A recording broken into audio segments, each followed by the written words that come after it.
राजा लहुरा देवरवा बड़ा तंग करता सैया लहुरा देवरवा बड़ा तंग करता राजा छोटका देवरवा बड़ा तंग करता खोदे अंगूर से ढोरी ना शरम करता खोदे अंगूर से ढोरी ना शरम करता राजा लहुरा देवरवा बड़ा तंग करता तुहार छोटका भैया बड़ा तंग करता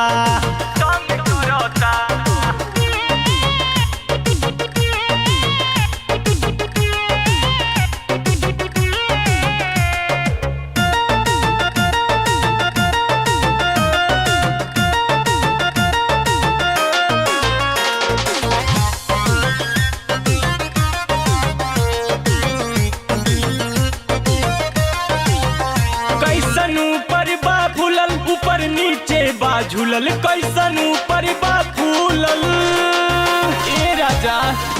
कैसन ऊपर बा फूलल ऊपर नीचे बा झूलल आवा टोके हम देखी पाक गइल बका गुलर लुटल चाहेला मजा हमसे जंग करता राजा लहुरा देवरवा बड़ा तंग करता सैया ननका देवरवा बड़ा तंग करता।